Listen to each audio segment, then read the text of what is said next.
Welcome to Roots and Ruminants, your podcast for creative and innovative use of farm, pasture, and rangeland. We're going back to the basics of raising and grazing livestock, growing your own forage, and practical land use. All right, well, welcome back. We've got an awesome episode of Roots and Ruminants here in store for you today. We're joined by two folks from Wilde Air Service. And Wilde Air Service actually is located here in Brookings, same with Millborn Seeds. And Wilde Air Service has been in and out of Millborn Seeds quite often lately. It's cover crop fly-on season. And so we thought this was kind of a pertinent topic to get these guys in and talk a little bit about aerial application of cover crops. So we've got Brodie Glanzer and Tom Perrin, both of them with Wilde Air Service. You guys, Brodie or Tom, do you want to give a brief introduction of yourself? And then we'll talk about the company and we'll have a great old time here. Yeah, Tommy, you can start. Tell them what you do and everything. Yeah, so I am one of the pilots. This is my 8th year spraying. It's my 19th year in the business, and I've been a pilot since I was in high school. I kind of got my start with the maintenance, working on the airplanes, and that's kind of how I got my foot in the door with flying then. I'm from Huron, grew up on a farm. That's pretty much it. I just fly every day, hang out in the wintertime. I like it. That's great. So my name is Brodie Glanzer. I do the mapping, the dispatching, and the sales, pretty much, I guess you'd say. And I've been doing that in some capacity in agriculture around airplanes, probably 17 years now. So, yeah, I mean, that's pretty much it. I don't live on a farm, but we had a family farm just south of Carpenter, South Dakota. Yeah, I mean, other than that, that's kind of my little background, I guess. As they say, all roads lead through Carpenter. Yep. People say That's that. right. Anyway, population 8 or 9, I don't know. I forget. We used to keep track of the population based on who moved in and lived in those houses, but you never know. Yep. So Wilde Air also does most all the application of cover crops, split apply nitrogen, and some other aerial application that Dakota Vision Ag does out of Carpenter, South Dakota. This is a great tie-in. We're covering all the bases here, literally, spatially with the airplane from all over the place on a geography standpoint. So you guys have a pretty good footprint. First question: how far away will you fly? Had a guy from Menno, South Dakota, call me 3 days ago on Saturday, and said, where can I get a plane to fly in some cover crops? Basically, to answer that question, there's just a few things that go into it. Basically, if somebody needs something sprayed on, I'll start with a map or kind of just where it is to get my arms around, what we might be able to do. And then kind of the size of project too, if it's something where a guy's got a semi-load of rye to go through or something like that, well, maybe we'll have to find call an airport closer to that field, see if we can't use it. Or if it's just like a load or two, even if it's a pretty far ferry, if we can do it in one load, maybe we'll just go do it. And, we try to find a way to do it, I guess. And then if it's something that's not going to work, we try to be honest and let guys make another plan. So, yeah. Okay. Anywhere is the answer. If Anywhere, it works, there you go. if we can make it work. Anywhere. Yeah, Right. if we can make it work, or help somebody find someone closer. We've done that before too. So Yeah. So what's kind of the season, your cover crop season? Tell us where you're at on applying. Are you kind of getting most of the way wrapped up on aerial? Or you still have some to go yet? well, so with the cover crop especially, it seems like we have a decent flush kind of towards the middle to end of August, with some dates that have to be hit for some programs. And then we still do more after that.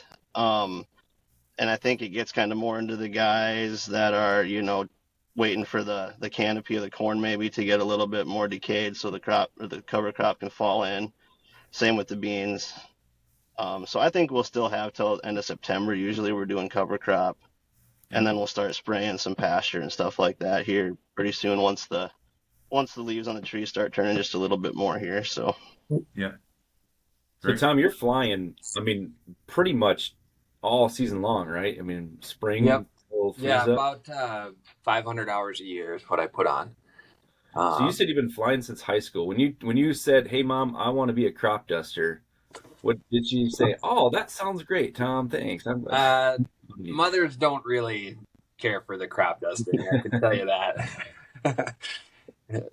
That came later. Originally I thought I was going to probably be in the airlines, but I just like agriculture so much. And I mean, what better way I can be at home and, flying around my hometown, making a living.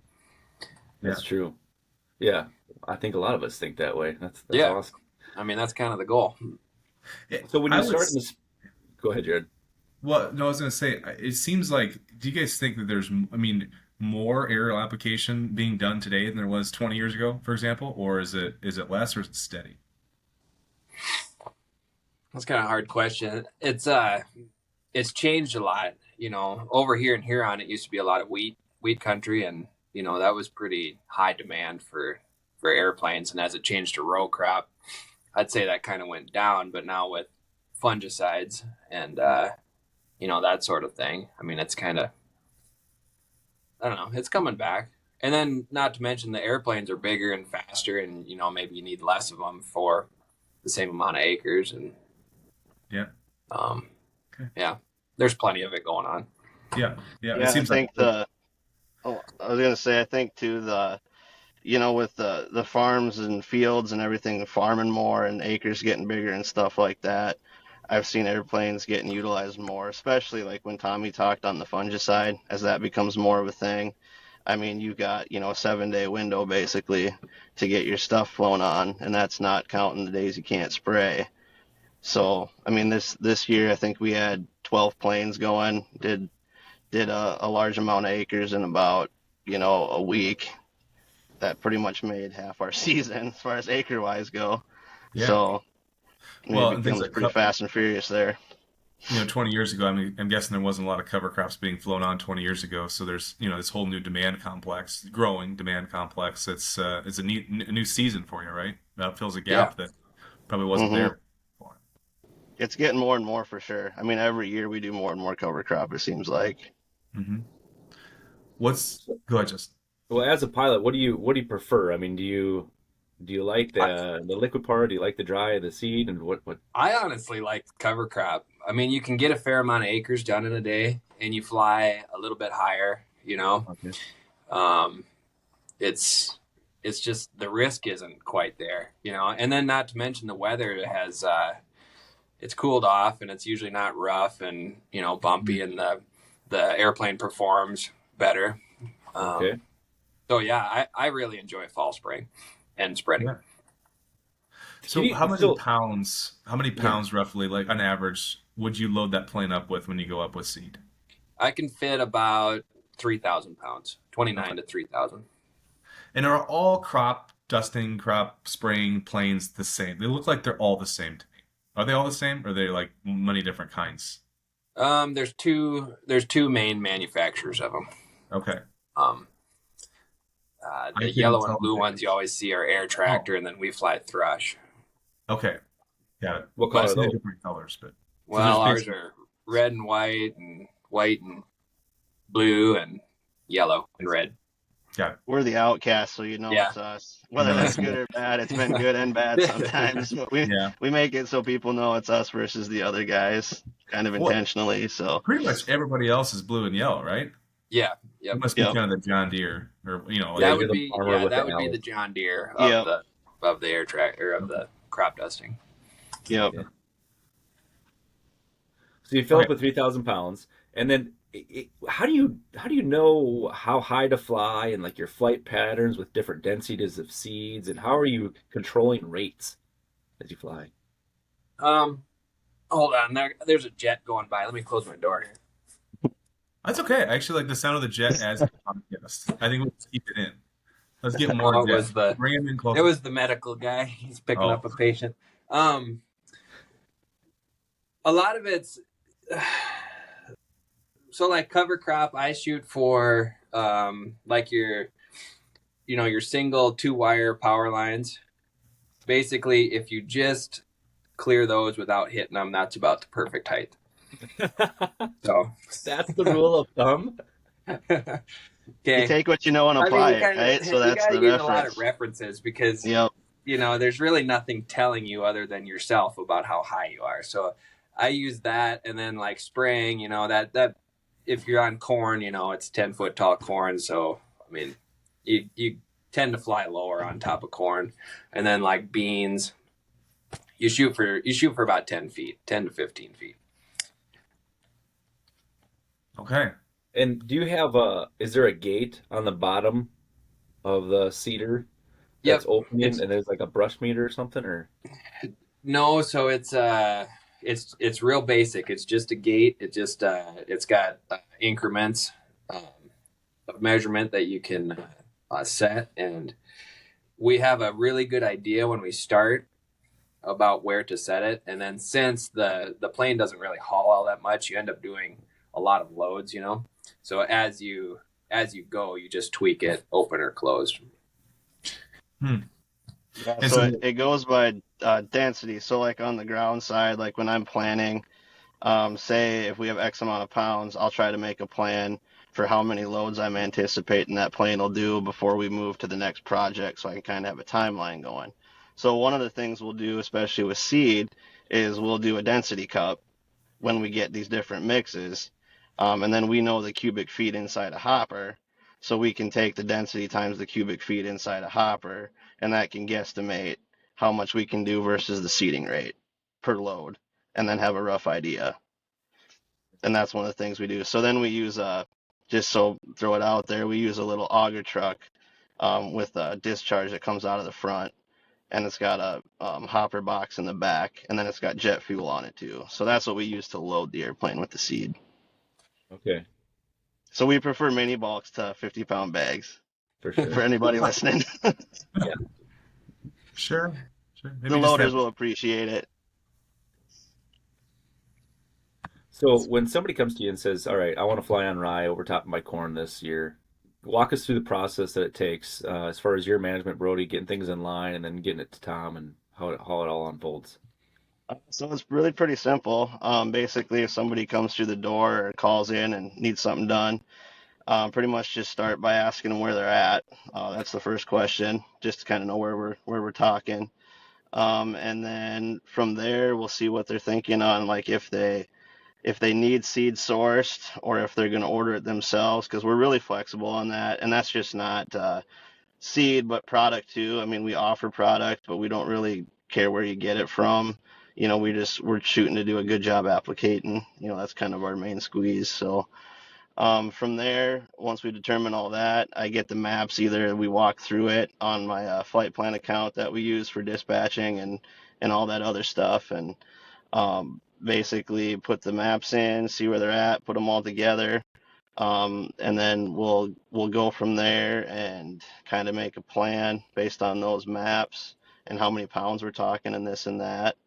Fly it on and then bill them out and hope they pay. I mean, it's pretty straightforward. Yeah. It's Oh, that makes sense.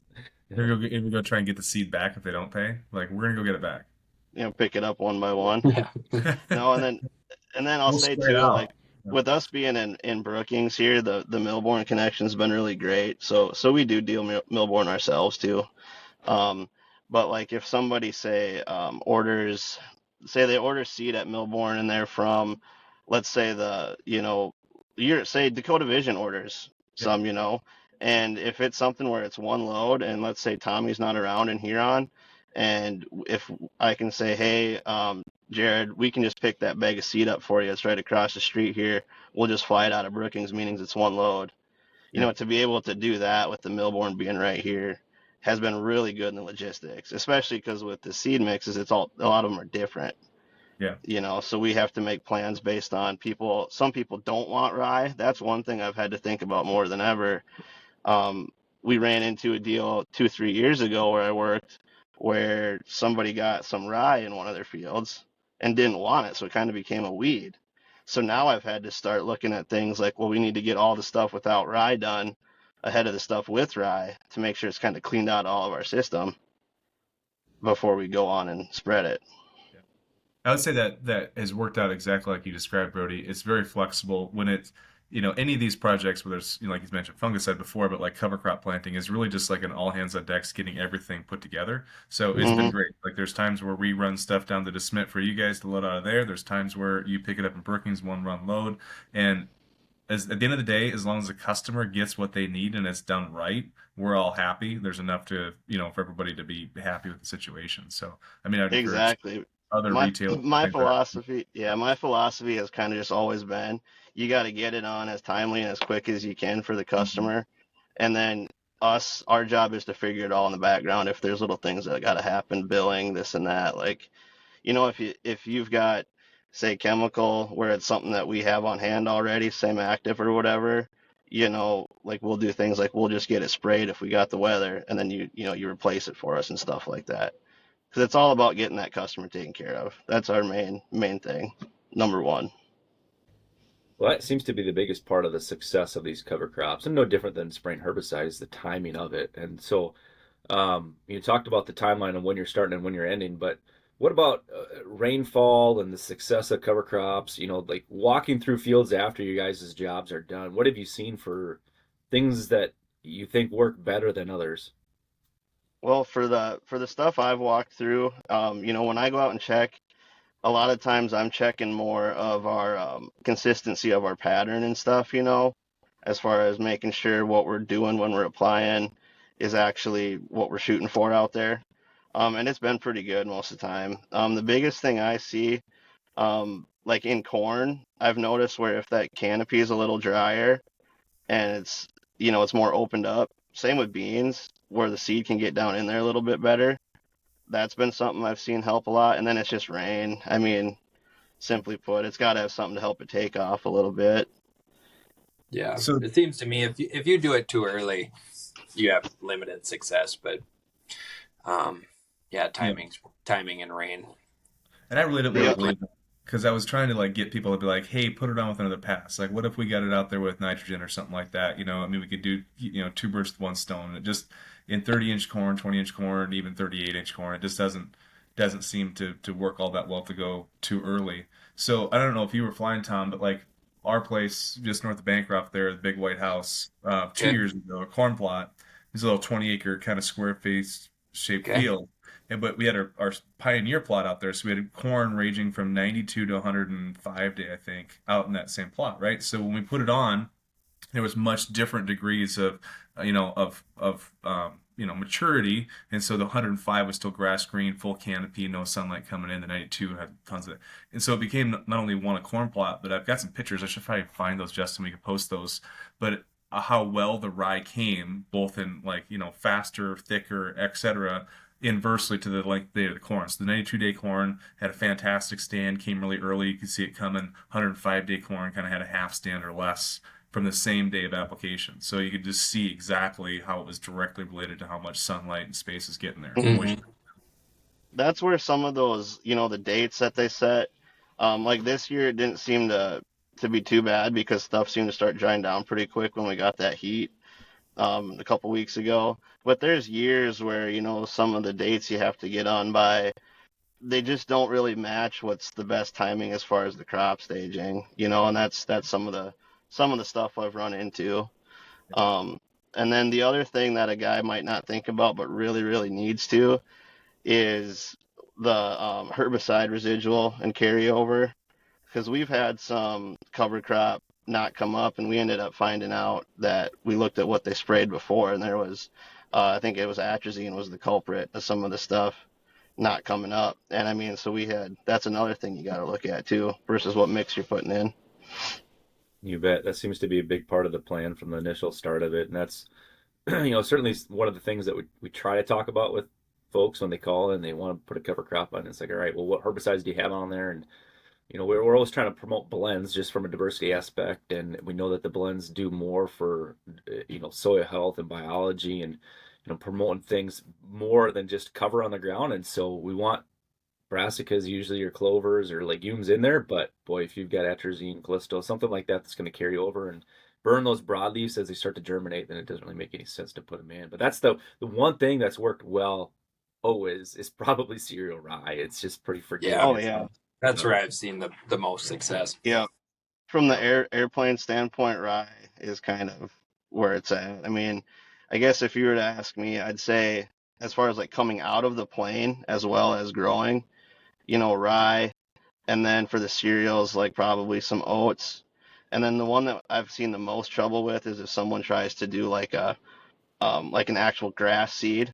It's so light and fluffy that that stuff just bridges up so bad inside the airplane. I've seen a guy flying, trying to get it out. Wouldn't come, and all of a sudden she let loose and just went whoosh, just about the whole loop. He was trying to jiggle his gate to get it to start, and about the whole thing just kind of went out. So one trick we actually kind of started doing over here, and this is to Isaac, the business owner, to his credit. He started putting some golf balls in for the low poundage stuff or light stuff, and it kind of keeps the bridging from happening Well, because they what you get can stuck. do is you can open your gate up more than those golf Yeah, balls won't fall out the bottom, so you have a wider window for it to open up, and it allows it to fall through. yeah. So if you find a So golf ball on your cornfield, Yeah. if you're not next to a where'd golf that come course, from? Yeah. So maybe we should put Wilde Air on golf balls that we put in there. That would be cool. Win a prize. Yeah. So I'm guessing you Yeah. guys have put on some pretty heavy seeding rates before, 80, 100 plus pounds Yep. for, guys putting up. But what's the least amount of product you've ever been asked to try and distribute across to acre? I'll let Uh, Tommy answer that one because I would you had to say do the. like 10 or maybe 8 pounds. Yeah. It just gets inconsistent at that point. It just makes it tough from the airplane. Mhm. If you're doing something like a heavier seed, like a rye, though that seems to flow through the airplane and broadcast, but those real light, fluffy grasses, they don't seem to the plane doesn't seem to throw it out quite as far.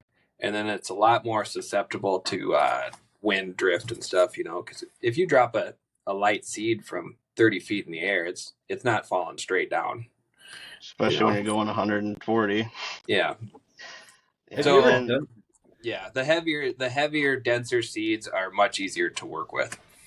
Have you ever done the calculation to figure out like how high you would need to fly to get on 50 pounds over 50 acres, flying at X amount of speed? If it was in a one dense, pass. yeah, in one pass with no wind.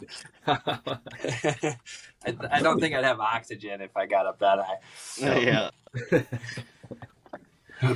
Drop it.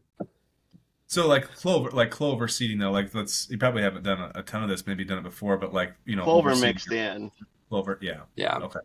Yeah, we've had Clover, clover mixed into stuff. yeah. You guys ever But spray I'll on a see. pasture? I'll Like, see. So if we do like a blend of rye and radish and turnips, and you get a good stand and it comes up, you probably won't notice it from the ground, but from the air you can see the radish and turnip seed don't quite throw out the same distance as the rye seeds do. okay. Have you guys done a Right, because pasture overseeding like a graze and safe alfalfa clover overseeding yet? have you done one, Tommy? I don't know for sure. I Yeah. know. Over. I can't remember which place I was working at, but I think it was here, and I think we did do some seeding on a pasture. I want to say. Yeah. Yeah. It's been. I I don't mean, think I I can only think of one, but Why don't Casey so talk I'm to you not really about sure. that one quarter we were going to do this fall? It's probably going to end up being either next spring or next fall, just with timing and in the stuff. But yeah, we're definitely Dakota Vision Ag is definitely going to have you do some over the next year or two for sure, and probably others. But just freshening up some of these pastures with a bunch of different. And the seed wise, like we're not talking about a lot of big blue stem or anything, but clover seeds, alfalfa seeds, that kind of stuff. So small seeded, hard, dense things.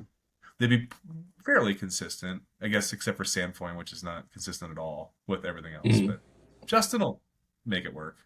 Clovers, alfalfa, and golf balls is what it sounds like. There you go. So we started playing this game called Graze It, Harvest It, Rent It. And we've kind of talked through lots of these scenarios of what you prefer and what you don't prefer. And so we put this twist on this game. All right. I don't know if I Okay. did you see this, Jared? I sent it to I Brodie. no, I've been driving most Okay. of the day. So what did we call it? I got it. Okay, we're gonna call it spread it, spray it, or hit the ejection seat. Which is like, no way in heck am I ever doing that. Okay. All right. So I got 3 scenarios, 3 different fields, and they all either require a liquid application that you have to spray, or a dry spread, or you're like, no way, I'm not touching it. Okay. Okay. All right. So Tom, this is gonna be most pertinent to you probably because you've probably had What you should do, you should ask Tommy them, and then you should ask me them, because they'll be probably two different Yeah, ways to Brodie will look say, at it. "Get her done." Yeah, he's like, I can map it. It's on the satellite. It'd be fine. Yeah. Yeah. It didn't look that hilly. There was All no right, so trees. here's field number 1. Okay, it's an 8-acre field of soybeans with a grape vineyard on the north side that has a huge aphid problem. But they'd also like a brassica cover crop blend before the corn next year. Okay, field number 2, we got 320 acres of pasture with a winding creek along the Missouri River that has a massive thistle infestation, and it needs to be overseeded with red clover. And then field number 3, we got 160 acre field of tasseling corn that just got hailed on. The corn could use a fungicide, and the owner wants a rye cover crop for next spring, but it is surrounded by certified wheat. Oh, Whoa. okay. You can say Yeah. no to one. You say no to Well, one. I know which one I would eject on. Okay. All right, what's that? I think the vineyard one is an ejection. Yeah. I would say. Yeah. See, and that's where we differ, because I say, well, Yeah. we'll just wait for a north wind, and then I'll have it in the plans waiting for a north wind. Yeah. See, you can't get away with anything, Brodie. I'd say eject on the vineyard, spray the 160 tasseling corn, and spread the one by the river. Sure. Probably. If I had to choose, that'd be the same order I'd pick, I'd say. Yeah. But I'd say we can figure out a way to do them all. So, We'll do the ejection last. yeah.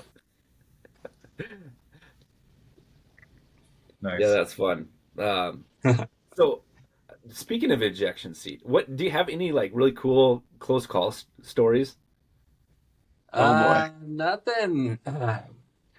I mean, your things that come out of nowhere. I had a deal last year where I had a really bad mix come out of the hopper. It turned to foam and it covered my windshield. Like, Yeah, had to land without being able to see out the window, but I got it on my 3rd try. So it. You had your door open and everything, didn't you? Yeah, I had to open my door and To look be able out to the see. door just to be able to see. So that was the worst one I've ever had. Otherwise, your normal, pull up a little Okay. late over a tree or something. so you're going 140 miles an hour, and you're spraying behind the cab or in front of the cab, like directly underneath the cab. Where's the spray coming? I'm just trying to like visualize how. The like spray how- is about directly below you. Okay. You can see it out your side windows. Okay. The hopper is in front of you. So it just swirled around, just right up. Oh, the hopper. So it foamed out The the hopper hopper. is in front of front you. of Yeah. That particular one turned it foamed, so it I don't know what took place, but it couldn't go out the vent fast enough, and as a result, it came up around the lid of the hopper. Okay. So basically, a foam bomb went off. It had to do with the chemistry of the stuff we were spraying, mixed with agitating it just right Yeah, or something. when I turned my pump on to agitate it is when it happened. So Huh. Something didn't like each other in the tank. And yeah, Of all the things that I was thinking like could go wrong, that was not one of them. So that's just a new concern I didn't even know about. Reason number 173. Well, I'll never fly a plane. So yeah. one more. There you go. What's your maintenance schedule look like? So we divide out into 3. There's airframe, engine, and propeller. And the engine and propeller have really time limited, schedules. You get about 5,000 hours out of an engine before overhaul, and then you usually have 2 major inspections during that 5,000 hours. Your propeller, that really kind of I guess you go for about midlife, so 25, like half the engine, you know. That kind of depends a lot of the where you're working. If you work off a really bad strip and you ding it up with rocks, and it lifts stuff off the runway. But yeah, you shoot for about 25 on that.